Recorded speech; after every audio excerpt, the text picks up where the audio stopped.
Voilà. Bonjour fidèles téléspectateurs, bonjour. Nous sommes très contents de vous retrouver en séjour de mardi, voilà, juste après kiosque. Nous avons le réel plaisir de vous tenir compagnie. Donc, en fait, le programme actuel, après avoir passé en revue nos programmes, donc vous allez nous supporter après kiosque, donc juste après kiosque. Et à 8h10, ça sera le rendez-vous solitaire avec Jean Médard, Maxime et tous les autres amis. Et après kiosque, la matinale Doudou Montiri et toute l'équipe. Il y aura aussi comme ça d'autres présentatrices et présentateurs qui vont s'ajouter pour essayer comme ça de vous présenter la matinale. Et nous aurons deux rubriques aujourd'hui. D'abord, sincère remerciement à Lenka Bongo, à Romain Makonda, à notre très cher DT José Andia et pourquoi pas aussi à Bruno Zinga et Fiston Atunga. Karine Bébé à la prise de vie, c'est le mois de la femme. On va parler femmes dans quelques minutes qui suivent. Mais bien avant cela, nous avons effectué une descente sur terrain. Nous avons fait 2 reportages avec le bourgmestre de Mongafula qui va aussi comme ça vous intéresser. Tokolia Bangombe, Bangombe Moussou, Batekela Viso, Bandego Balandi. Il faut nécessairement tout eba bisike zouta parce que au monde a Ngombe yeboye bisike outi yebi oyebite oyakolia et ba autorité municipale communale aussi ba sengo ça musala na bango pona bato ba yaka wana ko boma Bangombe ba bisike outi ba peso bazana mikanda aux autorités bango pour pas mika ko sala musala wana de bolanda mamuke des centres de salaki na Ngombe mungu ba mona na commune na Mongafula na sima ba ko tumbango parce que ceux qui beaucoup mettent ça à la présidente mais les populations et les Ngombe on a ndenge bateka par kilo ba kolongombe bazwana Ngombe Ngombe ngozala qui s'occupe à Koufi les temps bazolo ka bakate kingo heureusement ba autorité ba yepesi ka ona ba pakati mbango ba même pas le document ba tiki Ngombe donc bolanda beaucoup mettre ça koloba bolanda ndenge pe ba tumbi Ngombe on a na terrain à Mongafula pour tes populations et ko lia bilé imo nini iloko moko mabete alors tokozwa bourgmestre Bruno Nzinga après bourgmestre bokozwa ndenge batumbi Ngombe yango et na simande tokozwa sikao innovation oyo bandeko na biso bonga fula basali pona opération Kinbopeto basali ba baga poubelle donc pona ko meka ko assainir milieu na biso na ko likete kozwa malamu mingi pour ba jeune bazwa initiative ya ko sala mwa biloko et na sima tozonga pona sujet du jour on a invité na biso au Barozala awa suivant ce reportage.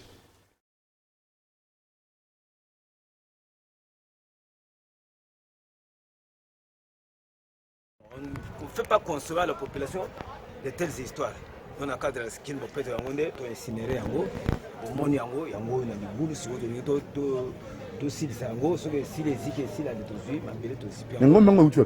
Ngombe uti na abattoir côté Masina. Mais bato balobi uti abattoir mais to mona ta mokanda moko te.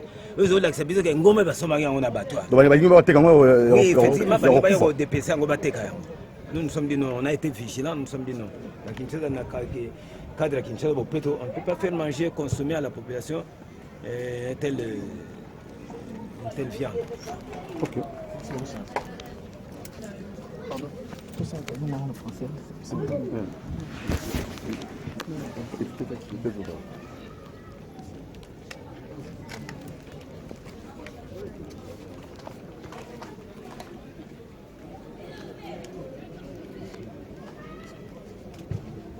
On malade, ils sont besoin. Ben, tu es malade, il y a mon enfant. La coronavirus.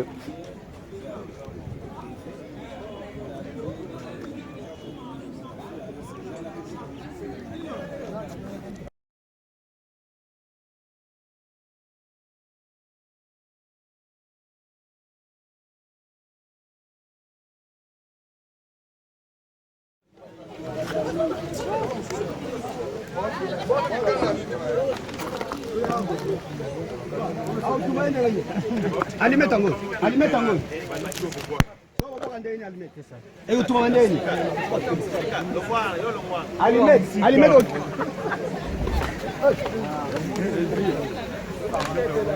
C'est quoi remettre à canon? Canon remettre à canon. Allez-y.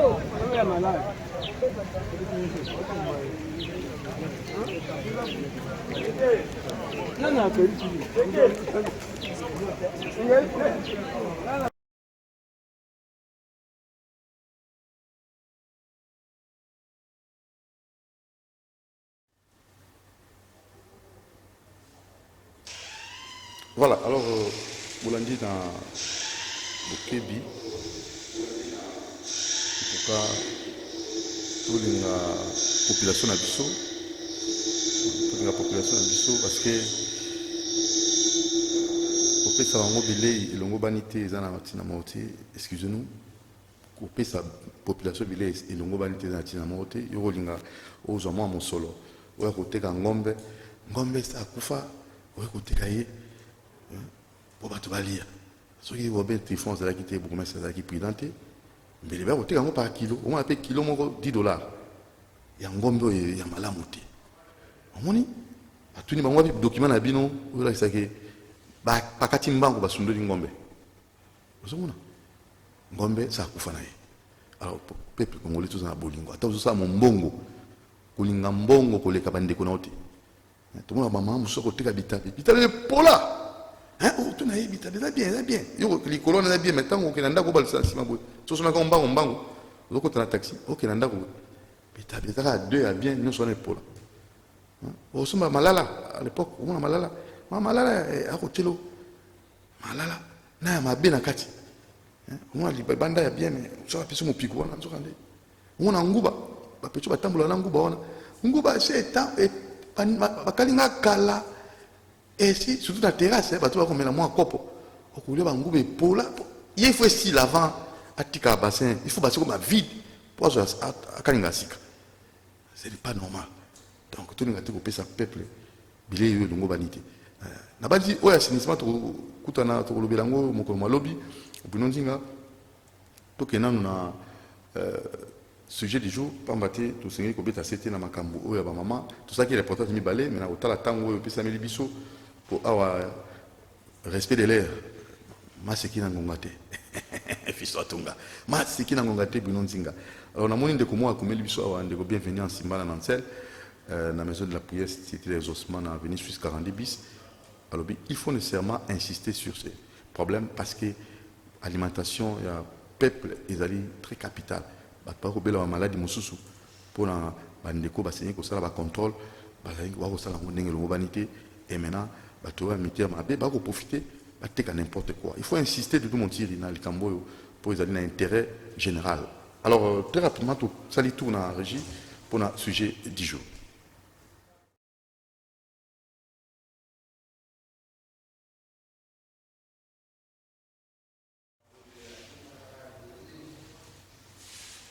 Voilà, nous sommes déjà avec notre invité, monsieur Nabio Kito. Bonjour, monsieur Nabio Kito. Bonjour, Dodo Moutiri. Santé, allez bien? Santé à bien. Et là, moi, ma maman, avant tout, ta maman. D'abord, au Talaki, reportage au Salaki, il y a un gombe au bourgmestre Robert Tifo à Mongafula. On a un terrain en Tumba à récupérer un gombe. Au Bandékolenga, va côté que la bateau, un gombe à Koufa. D'abord, votre réaction par rapport à ça, avant tout, quand on a sujet, maman, la maman, la bisso, évidemment de la femme, maman, Moussa, c'est un gros la bisso, a super moins retard à la zouère. Oui, bien sûr, Dodo.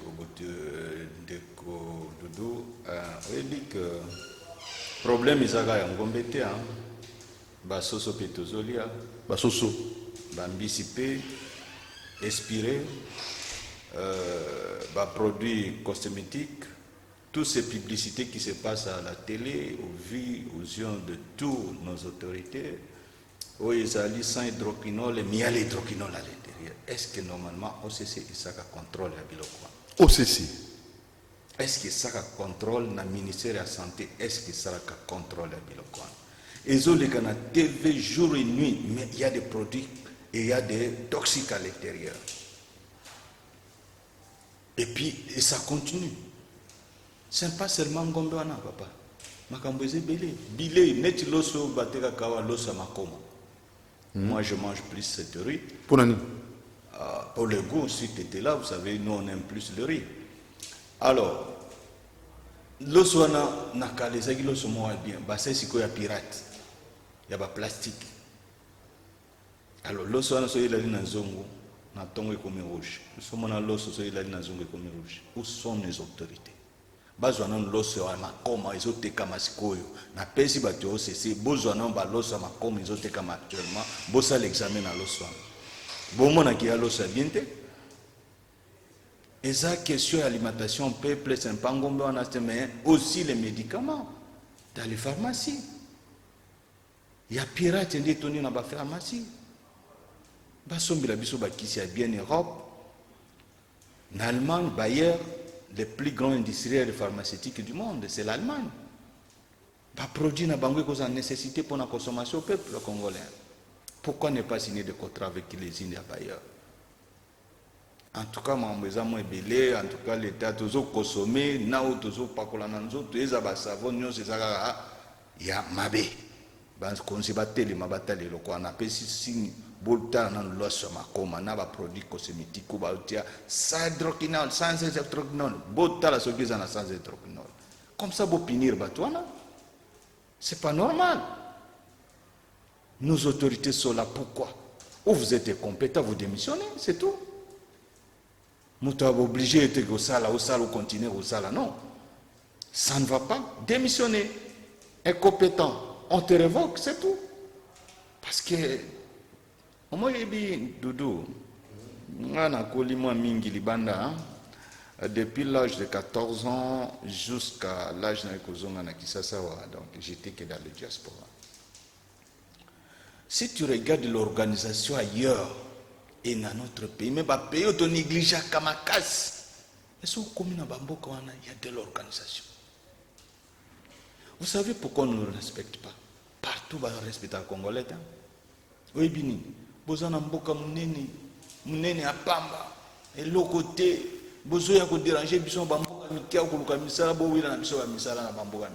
même ceux qui sont là, si vous avez un poteau, à Zoa question. Tu viens d'où? Non, je viens du Congo. Quel Congo? RDC. Mais tu viens faire quoi ici? Chez vous, il y a tout. Tu viens faire quoi ici? L'autorité va interpeller. Tout ce que nous demandons dans notre pays, c'est l'organisation. Il y a VCT, il y a cravaté, il y a français, et zanimité. On a besoin d'organisation dans ce pays. Tout ce qui nous manque dans ce pays, c'est l'organisation. Si on a des problèmes, il y a le lac Tanganyika. Il y a le lac Kivu. Les Rwandais exploitent déjà les gaz. De notre côté, rien. Et puis, le gaz, on a ce qui a explosé. Et plus de 10 millions de population. Si après ce qui s'allait exploser, on n'a plus besoin de ces condoléances. Cette fois-ci, avec le lac Kivu, ce qui a explosé, c'est Batunio va démissionner. Commençant par le président de la République. A démissionné. Tout exploiter gaz aux Alina, la Kivu. Pour ils ont danger contre la population. Ils ont bombe à retardement. Ma Kambouze, elle n'a pas tout on prend toujours à l'égère. Même comment on est ministre. Comment on est ministre, comment on est Nzambe. C'est pas normal. Voilà. Alors, on a parenthèse to fungula qui tokani ango, mais toki mbango, moi et ma maman. D'abord, on a habité. Mais sur Kito, le temps maman a biso philo azalawa. Constant na yo. Au salaki, mon koloya, fait ango, maman a biso. D'abord, maman va se comporter comme des. Moi, pour moi, les comportements. Mon koloana, le 8 mars. Qu'est-ce que les mamans avaient fait comme activité? Et ça là qui n'y fait dans moi là le 8 soir. Comment on a un problème pour n'abisso papa donc ça au sombi les potatos un problème vous avez jeté vous avez jogoté maman belé pourquoi on a la bien na palette donc maman ya belé maman belé donc le 8 mars c'est comme une dengambo donc c'est yé au yébika le 8 mars yé donc au yébika non na palette aina vous avez sur na sombi ninte pante. Donc ils ont mais ils ont bien kokanisa pour na maman bazana international pour na bango c'est très très bien j'apprécie parce que il y avait beaucoup d'abus nous les hommes contre les femmes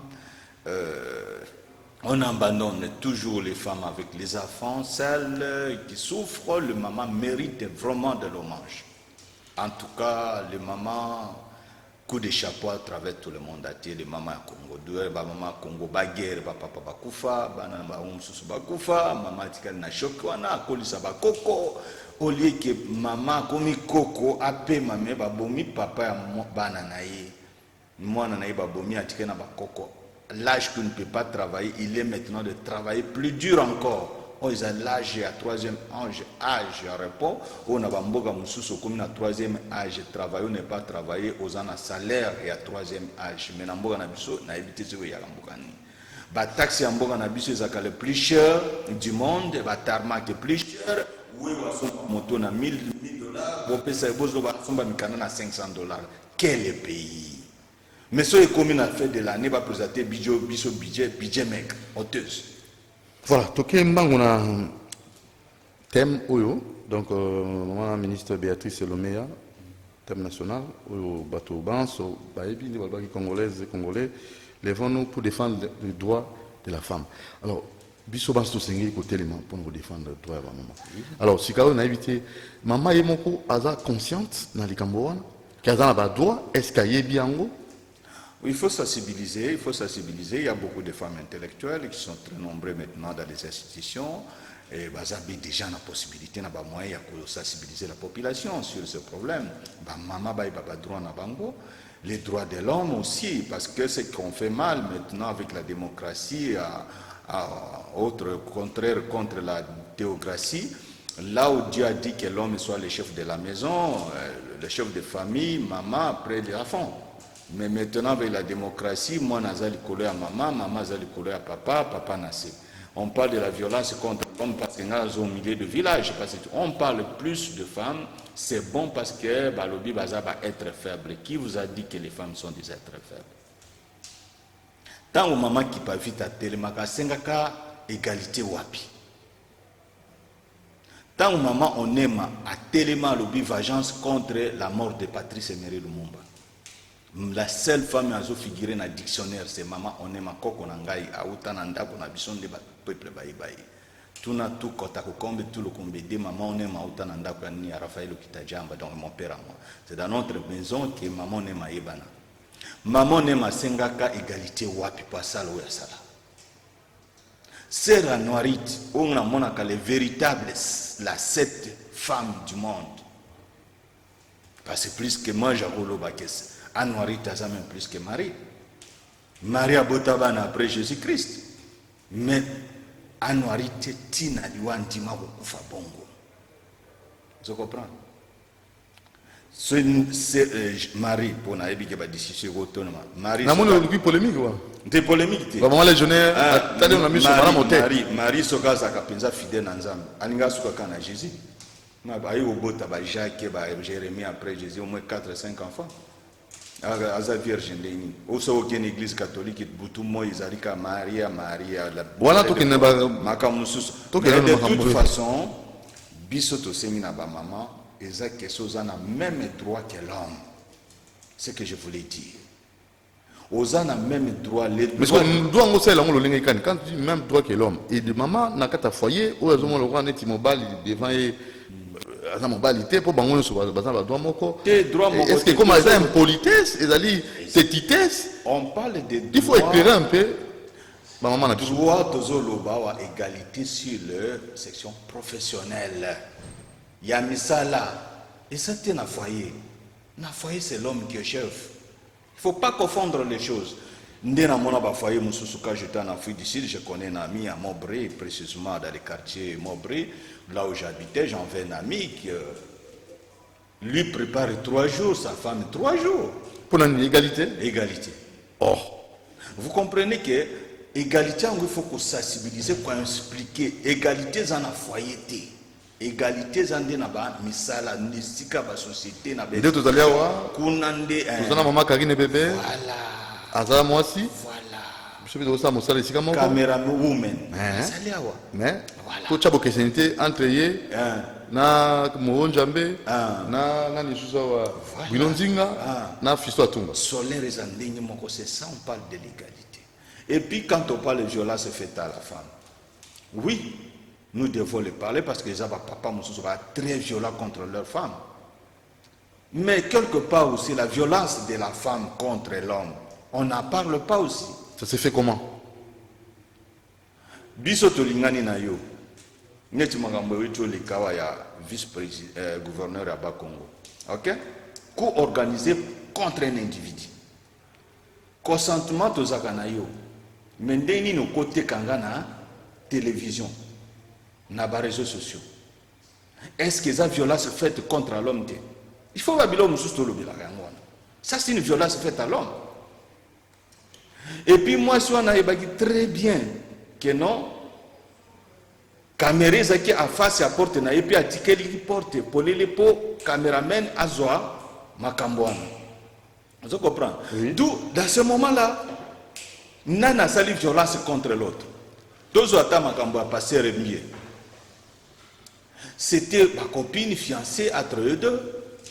Ndenge nini okozwa sikoyo moninga na yo exposé dans les réseaux sociaux. Tout un pasteur. Ozo maudire la nation. Est-ce que ça violence faite contre l'homme? D'ailleurs, je demande à l'intelligence, il y a appareil judiciaire. Appareil judiciaire Nabiso, de toute façon, je demanderai que appareil judiciaire Nabiso, kokanisa que si les violences faites à l'homme aussi. Vous comprenez? Quand vous faites publier et l'autre qui a secret à deux personnes dans les réseaux sociaux, condamnons d'abord celui qui a fait publier mon ninga dans les réseaux sociaux. Est-ce que c'était pas consentement? Non. Il faut condamner ça, il ne faut pas toujours condamner l'homme. C'est l'homme qui a fait, c'est l'homme qui a fait. Comme le gouverneur du Bas-Congo. C'est un innocent, le vice-gouverneur. Coup organisé contre l'homme. Mais il faut perdre Moussala Naye, violence. Et puis les femmes, violence faite à la femme. Ou la femme qui fait la violence. Donc quelque part, là, à ce niveau-là, il faut tout nuancer. Tout méga pour équilibrer ma solon. La violence, c'est ça, ma côté, nous sommes tous les à côté, mon go. N'alobi bien que violence faite à la femme, vraiment, on a ça contre, je ne suis pas d'accord que va maltraiter ma maman. Et puis égalité, égalité na mutu moko na ba société place nyoso basengi que moi ça à la faible par rapport à l'homme. C'est dans les sociétés, dans les institutions, et ça qu'on senga égalité, mais pas na foyer. Na foyer. Na foyer. Moi c'est tembe, moi c'est moi c'est tembe. Pendant que moi c'est que ça fait. Alors tout de suite maman abisso, tu comme abisso na mona na moi misala, maman Philo. Bonjour maman Philo. Bonjour. Bonne fête. Bonne fête de mon Dieu. Na mono ye penza. On genre, mais oui. L'embouteillage et puis bon,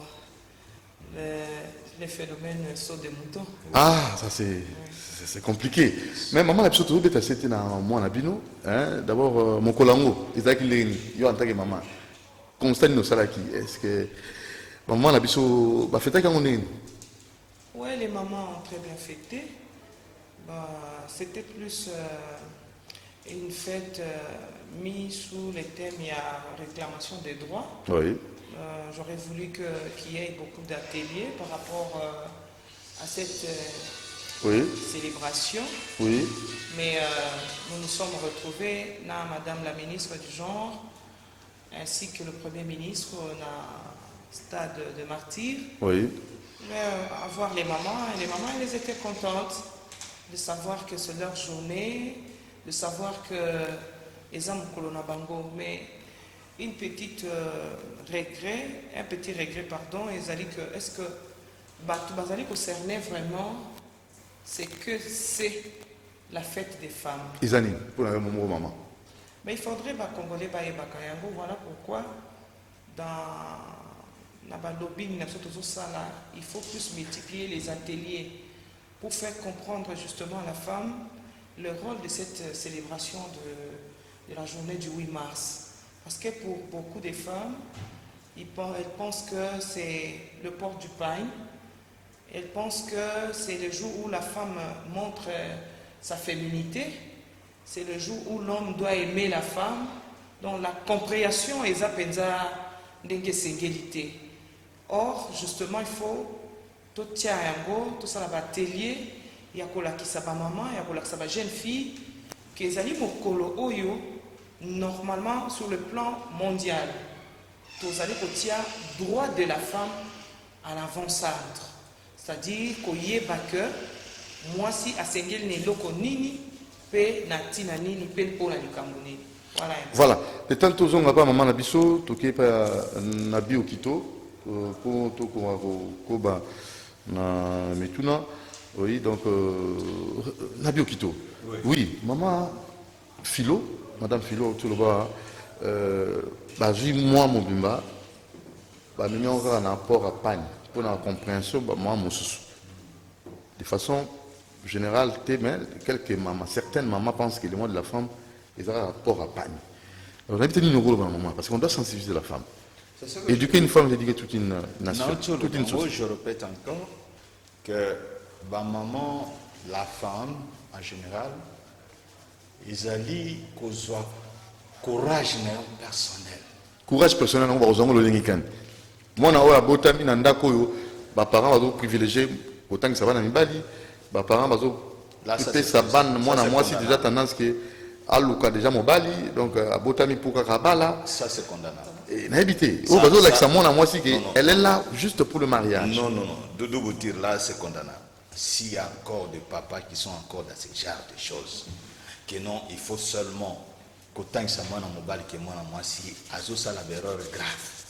Je veux famille mon gobo et tout ça na bango, papa zako préféré chez Kabana Mibal. Bana basi presque bilo zolo. L'avantage c'était na bana mibali basi donc tina gwani mais tango akoli vous comprenez bana mibali ba tamboli tomboli ba keko débrouiller na bamboka mipaya na mboka tikali kana mwana bana na ya basi babali kana ndenge wana moi beauté nzoto moi nini moi position basi zuma libala siko papa comme na temps akoki ko sa susute ba ba kende na bankoluka na bamboka mipaya atabo bengi bakipakate charge etikana bana basi oyo yakanisa te siko tosali réflexion nous devons nous les parents maintenant de cette nouvelle génération époque où il y a millénium doit faire donner confiance et tout tant que ça bana nyonso lo lenge moko to pesa bango chance lo lenge moko mais si vous invité na ka tuté ma philo tango tout le ba doit moi si ko bango pour donner catégorie misato.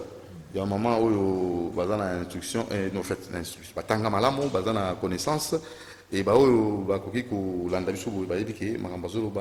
a des tombes, déjà, il y a compréhension de la compréhension. Il y a une connaissance dans la télévision, dans la formation, et il y a un côté, maman attend, et l'autre côté. Si on a évité dans 3 catégories à un moment là, comment est-ce que vous cerner les camboyo, il y a moins moko pour un bilan à un moment là? Merci beaucoup. Voilà pourquoi le rôle de l'ONG est très important. Je suis présidente d'une ONG. Je suis kamba maman, je suis kamba jeune fille. Justement, bisson des photos à la mise dans le premier plan, dans la célébration. Il faut que l'ONG soit un partenaire privilégié pour le ministère du genre, parce que bisson des tokens à la base. Parce que la plupart des temps, tant que on rendre la population, on va sultani, on va inter, tout ça, va publicité, on va grand hôtel, ma maman on a besoin de tenter, il y a quoi qu'on a bino kuna. Tout ça, ma maman va maraîchère, ma maman paysanne, de fois même besoin de couranté. Banani va combien na bango, ça biso. Ndeti siko boinazolo bezali kamoko réel. Ba maman na ngai atseli, bango surtout baza kozela. Bamona ki maman na bango aye mais okokele maboko pamba te gouvernement esengeli atala likambo oyo ezali na ba ONG oyo ezali très sérieuse lokola ya biso tozali budgétiser na l'état mbongo na biso ezali mais tozali na difficulté ya kozwa mbongo wana pourquoi pour tosala mosala parce que na moment oyo soki mbongo wana ya biso ebimi bopesi biso facilité tobimisa bambongo wana tozala facilité ya kokende na base kolakisa bango na minoko nyonso to bango balingi c'est quoi les droits parce que même ata kuna bango bazali na bamboka kuna na ba village tout ça baza kosala bilanga mais mutu asalisi mama bilanga azopesa ye azwi 50 sacs de manioc apesi mama wana demi sac alobate alobate mais violence ezali kapo ya mobali na mwasi te. Violence mususu ezali kouta na mwasi mususu to na mobali na mwasi mususu. Ba mibali pe bazali ko sala violence pas ya baninga na bango ba mibali. Pe basi mususu ba sala violence pas baninga na bango. Bana basi mususu bazo sala ba violence pas baninga na bango bana basi. Osalisi ba mama wana bilanga toza eza ba kaba mama bazolela, mama azobela, bakipaka maladi na ete. Ata azobela taza nini problème ezate ye problème na ye mama wana sala musala akopesa ye demisa. Est-ce que violence mususu? Et ça violence. Moi si wana ifongo oyo azosalela mama wana bilanga. Il faut yeba ko réclamer droit na ye. Voilà justement rôle et la journée au Ezali à 8 mars. Nous sommes de la génération égalité. Levons-nous pour défendre les droits des femmes. Voilà thème international. Thème international. La nationale Balobi, les Congolaises et Congolaises, levons-nous pour soutenir les droits de la femme. Mais si vous avez ONG, vous avez un poutate, vous avez un likutate. Bosko makambo koma na sushi ndengeni ba mama ya kuna ya ntele ba mama ya baminkao ba yaki na stade de martyr. Voilà pour na biso qui to feta ki yango bien tenga na za mukonzi ya ONG na koloba ki to feta ki yango malamu penza te parce que cible a simbamité. On rate souvent makambo solo makambo malamu pour na kozanga peut-être koyeba pe to ignorance. Hein? Donc il faut que Moutounio ça se retrouve. Tozali na 8 mars fait la célébrer na toute tendance parce que na zongi na question na yo ya koloba ke 3 catégories de femmes. Mais je te dis que ce n'est qu'une catégorie de femmes qui s'est retrouvée le 8 mars. La femme intellectuelle. Et maintenant l'impact ils allaient vraiment je ne sais l'impact est vous alaté. La femme là au rural, elle va rester telle qu'elle. Babanda toujours konyoko laye. Il ne faut pas comprendre thème pour le plaisir. Mais pour na unity ndakisa pour na moi na sengeni ko sala ndengini ba sengeni ko organiser on ndengini na que maman Béatrice azoko kolanda yo et ça la lolenge kani. Maman Béatrice c'est une femme très intellectuelle, je l'apprécie par sa façon de travailler. Mais peut-être biso tozali ba conseillère auto ko kozala pembeni ya mokonzi. Il faut toyeba ko memela ka mokonzi makambo ndenge sengeli. Voilà pourquoi dans la période d'Otozali, il faut l'homme qu'il faut à la place qu'il faut. Il ne faut pas prendre n'importe qui comme conseiller, conseillère. Je te dis par exemple que je décris toujours cet aspect d'imprimer l'épargne dans la langue française. Je n'ai jamais soutenu ça. Comment on a lingala? Comment on a quatre langues nationales. Vraiment, on a Moutouali Bosso et que l'on a salami. Tiens-moi au courant parce que l'émission donc thème bachango na 4 langues nationales na lobakango chaque fois il faut émettre bilamba imprimer yango na 4 langues nationales ba thème oyo ba comment non Chiluba il faut ça oui. Lingala il faut ça Kikongo il faut ça Swahili il faut ça à ceux qui vont bakisa bino na français bobakisi na anglais na lobi pona ni lelo oyo tozana ba maputo babengi Moklisto ajali mwinda efana motu hein oyebi ebima banda neni bana tozala bana mike mama nyonso ayebi ke so nazokende kosala makambo ya kitoko Moklisto azali mwinda surtout dimanche c'est-à-dire à intérioriser loko wana ayebi que elamba soki na lati na koswana te na kobunda te oyebi pona ni ekomami na langue oyo ayebi boyo komi temi moulaye congolais et congolais génération égalité des chances levez-nous musala ni nous opesa mama bato paysanne. Alors maman ce sont des erreurs terribles que les conseillers et conseillères qui sont nos ministères du genre doivent répéter la même chose. C'est-à-dire que biloko tozolo beza makambo solo parce que kokenda ba panyu wana pas ba mama wana batuni mama makambo welo bini. Il faut communiquer sur. Alors maman ba kufela mibali quand mon bala kufi ba boaki biloko ne di banda ba bengani ça aussi ces femmes là elles réclament aussi bana ba doité. Mais c'est ça justement 50-50 oui.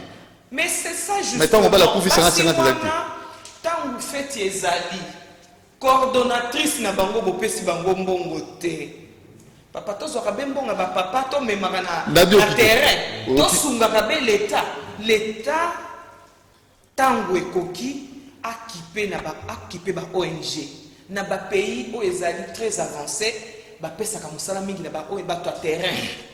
Ok, alors on a vu qui maman Philo, madame Philo Nenga Otuloba, va imprimer, va panne na 4 langues nationales pour nous permettre à ce que, na les français pays là, pour nous permettre à ce que bateau, maman ko ba intérioriser en gros, tellement les alabna facilement compris. Maman ils allaient vraiment très capital.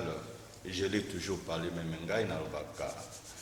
Même na Kachamboka na biso, il y a l'information aux Isali, embargo d'information contre notre population. Embargo d'information contre notre population? Oui, oui. Tous un embargo d'information. Ça veut dire quoi? Plupart de la population congolaise, plus de 55% de la population sont des illettrés. Ok? Aux Usikoba alphabet, oui, au Bakissa. Bon alphabet? C'est combien? Maintenant, au Monaco, tout ce qui ça se passe dans notre pays, et le banque en français. Président ou le Parlement, en français. Premier ministre ou le Parlement, français. Les chiffres à côté ça, il y a un budget, il y a un bilan annuel en français. Chez moi, quand tu as dans les 100 euros là-bas, et si tu as les athées, aéroport les athées, ni train, ni même le Mogoté. Si quand même pas 1 mètre carré asphaltage exact. Yebsanga mamo ya zakuna ayebi français mukonini parce que biso tozwa malchance depuis l'époque coloniale que les Belges batira biso par des sections. Pédagogie et littéraire. Alors ezaki ndenga ko préparer bato vers la cacophonie ska tozalilo. Vous comprenez? Donc tous un génocide intellectuel d'abord, tu dois connaître Bané Blash à l'époque de Mobutu, tu dois connaître le problème et frais scolaires trop cher. Merci à nouveau président, il a pris gratuité. Gratuité, on a aussi un na maman, bâti à peine à thème na bango ba maman. Gratuité à maternité pour tous les mamans du Congo qui ont les salaires moins de $100. Ils ont la policier, ils ont la enseignant, ou ils ont un salaire moins de $100, ils ont la gratuité. Moi, je suis prisonnier. Si vous vous rendez compte sur le prospect. Donc, on a beau temps de la maternité. Prisonnier na mboka na ye. Moi na tamboli na maternité. Moi na lobby na maternité. Ça c'est grave mon frère. Ça c'est grave dans notre pays. Et les mamans sont où? Qu'est-ce qu'ils parlent? Qu'est-ce qu'ils disent? Les parents? Non. Ok. Pourquoi un enfant doit naître prisonnier dans son propre pays? Maman Koufeli. Mais mbongo tozana ngwebele. Maman Koufeli. Azor Fele. Maman Koufeli va bengani na lopango. Voilà, même pas, je suis un enfant de martyr. Je suis coordonnateur de famille de martyrs de ce Congo. Est-ce que tous réclamé Mikonyo Sawato, là partout dans l'angoisse qui parle. Tout le monde a dit, mon première dame, allez qui n'a pas orphelinat, allez qui côté tel, allez qui wapi. Au moins un jour, les journalistes, au moins président de la République a mis Bana martyr. Tout premier dame. Alors, nous aussi, on a pas trouvé un souka, tout ça, on a pas pris un. Tous les gens qui ont dit que non, nous aussi chaque jour, biso Bana martyr.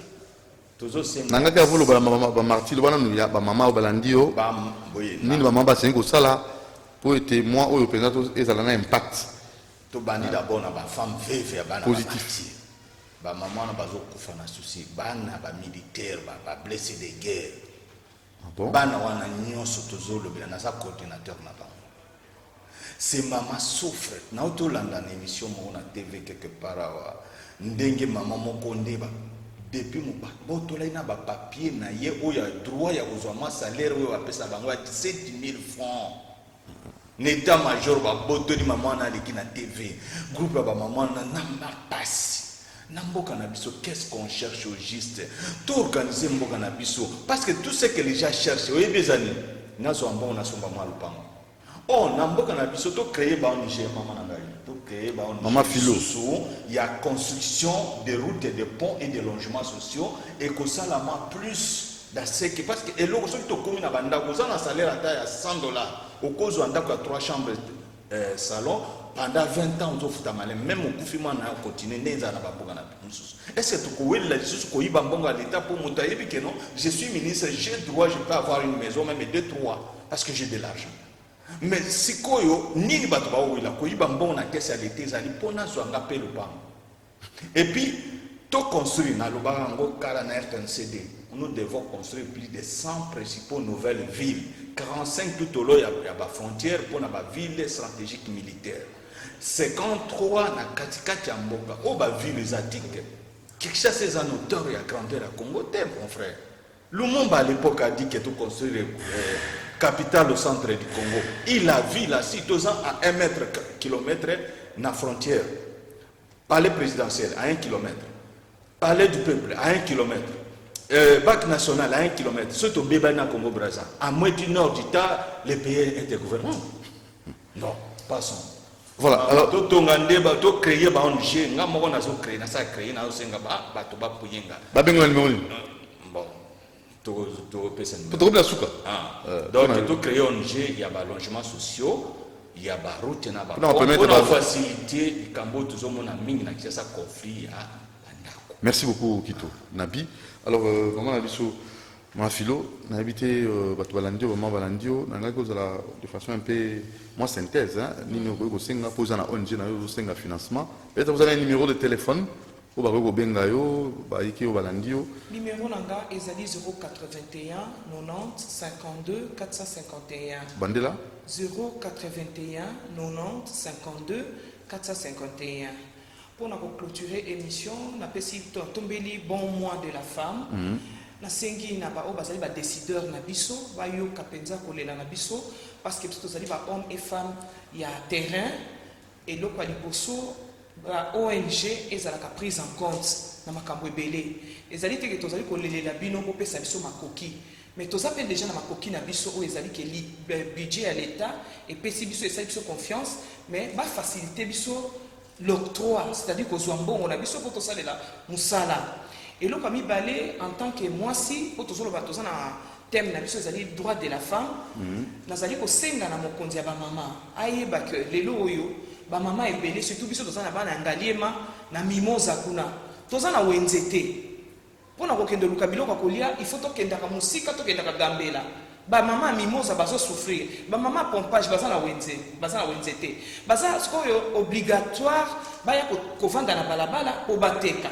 Yo policier oye parce que batindi yo obengani ye obwaki mikate na ye obwaki on les a posé pour respecter les droits de la femme parce que moi si on yo obwaki mikate na ye oyebi mbongo na soka zoki en place ninte bandana no liboso batongela biso ba wenze ba infrastructure et salama ba balaba région de la Nabi na ba quartier ndenge pa ndeko na lobby vraiment il faut que tala na ke na ba avenue nyoso tout bokoki ngel ko tonga ba avenue ba balaba te caniveau ezalité nyoso ka ba misalela non droit de la femme moi si les loro yem taso tenir économie femme congolaise siko mobali na ye bochaye na chômage moi si ake kolukela bana biloko kolia wenze oteliete obengani ye na balabala akende wapi on appelle ça manque ya kozanga pour respecter droit de la femme moi si o azali liboso na biso lokola mama mokonzi ministre esengeli bo kitaka na base ba mikolo ndeti ya ba festivité ya boye. Maman tika na no bureau. Moi je pense même qu'il faut changer même stratégie. Et ça la célébration mosusu ko kende na stade de benga ba ONG to entouré yo to l'action le problème réel il y a ba congolais, il y a ba quinoise. Palpant du doigt. Quand to sal na stade to se pelisinan. To se pelisinan botuna mai. Botangi discours na français. Nani ayoki. Droit de la femme c'est-à-dire l'obéla est français. L'obéla est français ou bayemba na quinois. Nani asui gain de cause. Non, on changer stratégie en tout cas la célébration et la fois prochaine en tout cas soit prise en compte nous nous allons nous révolter. Très bien. Parce que biso tozali devant la population bazo tia biso en état. Bayoki mbela na yo maman Philo. Papa. Bayoki mbela na yo monsieur Nabi Okito, bakonzi bayoki mbela na yo to balobi éduquer une femme c'est éduquer toute une nation. Oui. Bakambi boyoki to linga ki to insister nango merci na bino et moi si soit pena conscience. Hein? Oza moi si kaka pona hein moi si nenzoto te. Ni ko mukataka e maye na oka nzoto oza nango. Non. OK moi si kate. Merci na Alain Kabongo, même à Konda DT José Andia, merci na Fiston Atungana Pinonzinga, Karine Bébé, la caméra humaine, pour la souris sur la prise de vie. Pour Moni Bino Moro, moi c'est ça, Moussala. Ciao, à demain, à la même heure, 10h30, pour te revenir.